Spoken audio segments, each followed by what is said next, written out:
What's up, y'all? It's your boy Austin D here, man. And look, I know if you guys turn into the video, you guys probably got the same news I did. Where it basically said that James Harden, the 76ers will be interested in trading for James Harden. Now, look, for all you 76ers fans, before you get your hopes up, of course, it was reported by Shams of the NBA. Look, yeah, of course, anybody would be interested in trading for James Harden, right? I mean, who wouldn't? But let's be realistic. You think the Houston Rockets gonna give up James Harden? Listen, of course, if you're Houston, you're not going to give up James Harden. Like, if we really look at James Harden, right? Like, look, I understand, new NBA news is kind of dry right now. Just came off an NBA championship, and you're talking about, James Harden to the Philadelphia 76ers. Now, while I will say Daryl Morey signing a deal with the Philadelphia 76ers to be basically over the head of operations over there in Philly, you had a feeling something was up, right? You was like, okay, maybe. Well, what if James Harden comes? Now, look, it's not going to happen. So don't get your hopes up. Now, like I said, it's okay. It's completely plausible to think that, but no, it's ridiculous. Honestly, it's utterly absurd. Now, I'm not the one to ruin people's dreams, but get realistic, people. So, yeah, that's basically all I got to say on that. And like I said, don't get your hopes up, but it's not happening. Like I said, we'll see how the events fold out. But if you're gonna ask me, where do I see the chances of Harden being traded to Philly, on a scale of 10, I say right now my scale will be it'll be a 3 out of 10. It's interesting. Of course, it's really interesting to think of, but not realistic, right? And my thing is, if you're gonna trade, if the Philadelphia 76ers is gonna trade for James Harden, right? Which one of the young core players are you gonna give up and trade to Houston, right? It's either Joel Embiid or Ben Simmons. Now, that in itself is an interesting question, right? You got one player who's a dominant player in the paint, can't stop him.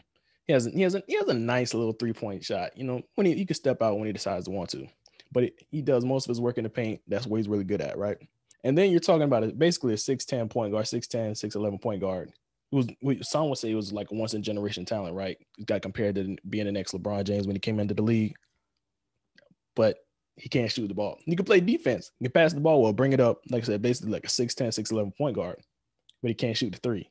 So teams, of course, going to play him like Giannis. And then let's see, if you trade Ben Simmons to the Houston Rockets for James Harden, and of course, like I said, those you can't just trade them straight up. Of course, it's going to give up some draft capital. Some other players are going to be involved in if a trade, if it were to happen. But like I said, let's take Ben Simmons, for example. You pair him with Russell Westbrook. You telling me that backcourt? You telling me that's going to be a good backcourt? Now, will the Houston Rockets find a way to get creative? More than likely, probably, right? I mean, of course, Mike D'Antoni isn't there anymore, but they could find a way to get creative. But just around Ben Simmons and Russell Westbrook with 3-point shooters. Because I mean, if we're being honest, all of us in our right minds know Ben Simmons can't shoot the damn ball, and neither can Westbrook. So you're looking at a non-shooting backcourt in Houston, and then I don't want to say, like I said, I don't want to say Joel Embiid would be a liability in the Rockets offense.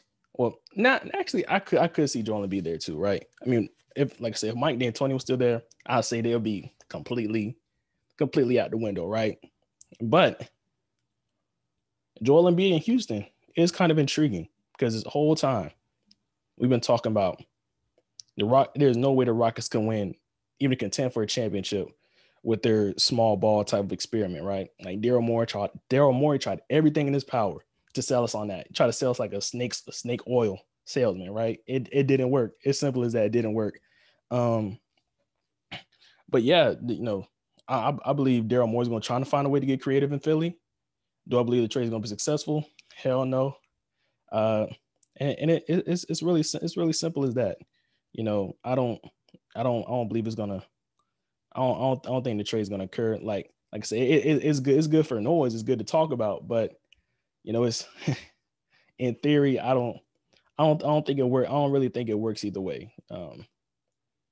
Like, of course, Houston's been in win now mode, or at least been in win now mode for a little minute now. But this trade is not it. Like, for me, also, I think Houston is coming down to the last resort too.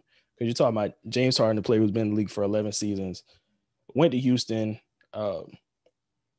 basically got traded to Houston because Sam Presti didn't want to pay him the extra money. And he's been the focal point in Houston, right? And then my thing is with James Harden, how much time does he really have left, right? You're talking about a 31-year-old, quote unquote, point guard, right? Give you 30, 40 a night, maybe even 50. And you're talking about the amount of superstars, or at least stars, that he's had on the squad, right? You're talking about Dwight Howard, you're talking about Chris Paul, you're talking about Russell Westbrook. So how much time is it until we say James Harden can't win with another superstar? Like, he can't, for one, of course, no superstar can win on his own, but you at least got to be able to play with another superstar. And then we look at James Harden's ball style. He's an isolation heavy kind of guard. I mean, it just is what it is. And in today's NBA, you can't win with that. I don't think you've ever been able to win with that. Like, of course, we've seen Allen Iverson. You talk about a dominant guard, isolation heavy, but he can still get your buck. James Harden can do the same thing. Of course, it looks pretty and good in the regular season, but when have we known James Harden to get it done in the postseason? And that's where it really counts. James Harden doesn't have a ring, never been. Well, excuse me, he's been to NBA Finals, of course, back in 2012.